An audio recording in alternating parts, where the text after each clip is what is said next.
Hey, you want some cool merch? Then head down to my Teespring store where all these designs are made by me, ranging from mugs, hoodies and t-shirts, and even from catchy slogans that I have made myself. Oh yeah, some tasty stuff. Get it all today. Hello wanderers of the dark and welcome to my grand study. You know, serial killers aren't the only thing infesting this world become more blighted. There's several ranging from shootings, random acts of murder, mysterious deaths and so many more. These morbid things is what makes this world macabre.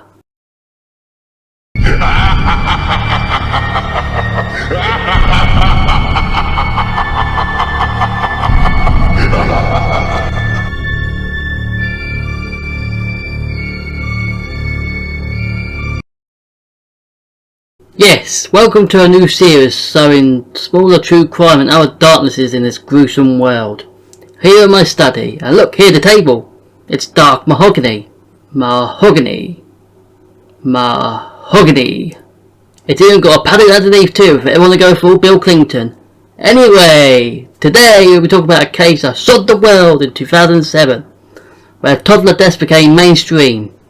We head into my home country by basically sitting here and basically not going anywhere and talking about the case of Peter Connelly, aka Baby P. Peter was born on March 1st, 2006 to Tracy Connelly and his biological father, who is oddly unnamed, and any attempts to look up his name still just says father, which is intriguing, but probably considering upcoming events in this video, he probably doesn't want to be named. The man with no name. The relationship didn't last long, however, and the father left soon after Peter was born. Never took Peter with him either, but he wouldn't have expected things to go wrong. The mother Tracy, however, didn't take long to go back on the dating scene and fired up her plenty of fists, or freaks considering the stories that came out of that site. And it wasn't long before she was with another fella. By December that year, she was with a bloke called Stephen Barker, who immediately moved in there, which is a huge red flag, if you ask me. And this is where things turn unpleasant. And it ain't sweet. And I ain't talking about the sour and the chicken.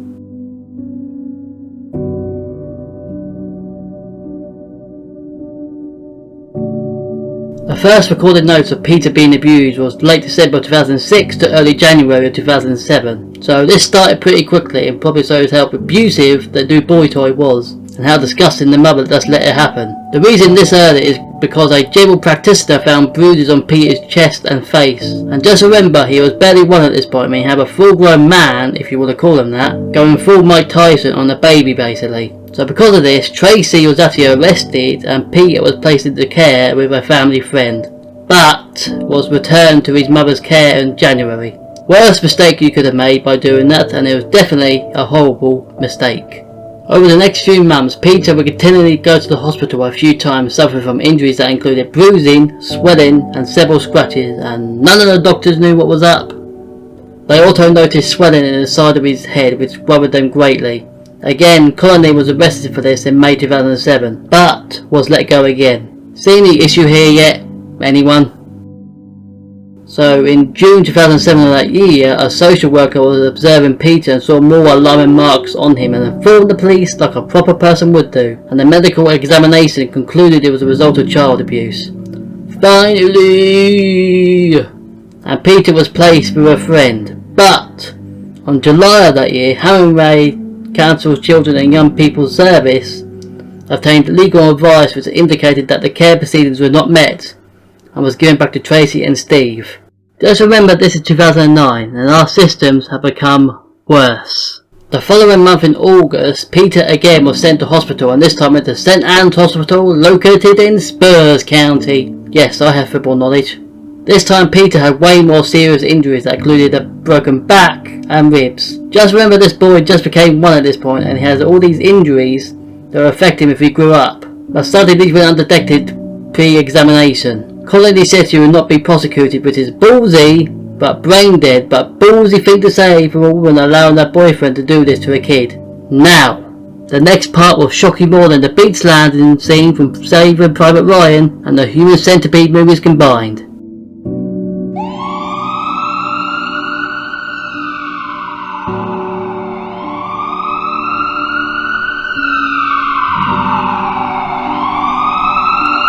A day later, an ambulance was called to the house and they found Peter in his cot completely blue and not breathing. After resuscitations, he was rushed to North Middlesex Hospital with his mum. Should be nowhere near him. But at 12:20 PM of that day, he was pronounced dead, and the post-mortem revealed that he died from a swallowed tooth from being punched, along with other injuries including broken back, broken ribs, mutilated fingertips, and missing fingernails. And there was shock throughout the country.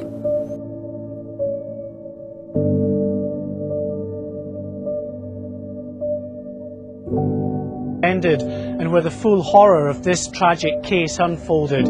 He was admitted to accident and emergency in August 2007 with multiple injuries, including a broken back and fractured ribs. Protected the toddler, but then Stephen Barker had a history of sadism, of torturing both people and animals.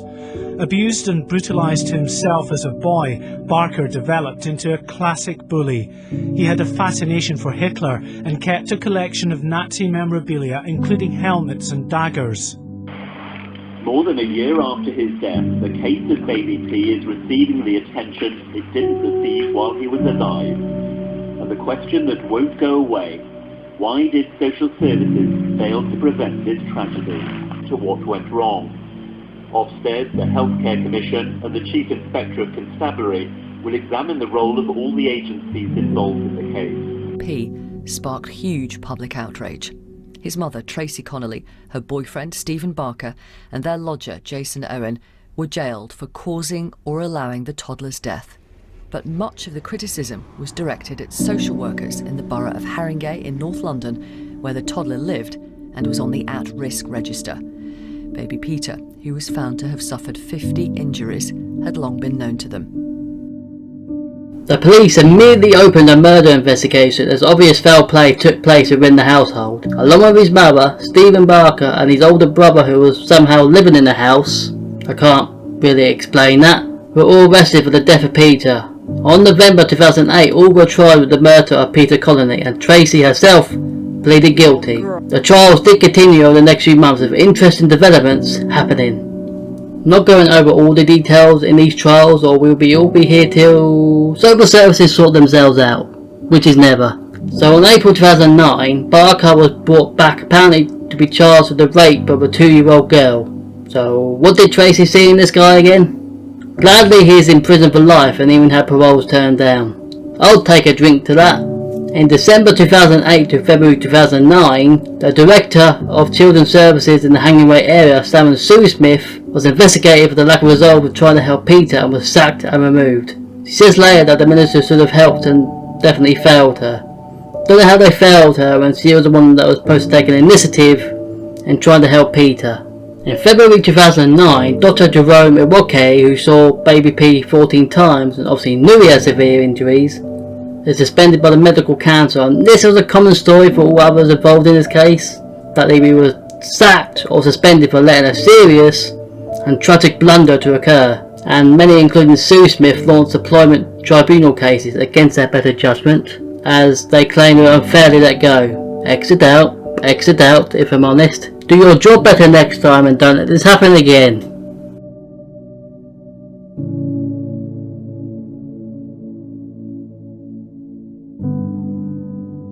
So what was to come out of this? Well, no one learned their lesson, as toddler deaths either by neglect or the hands of abusive parents still continue to happen to this day. Well-known cases include the likes of Star Hobson, Arthur Lamdino Hughes, Victoria Climie, Charlie Hunt, Hamza Khan, Amia Faye Johnson, and many others.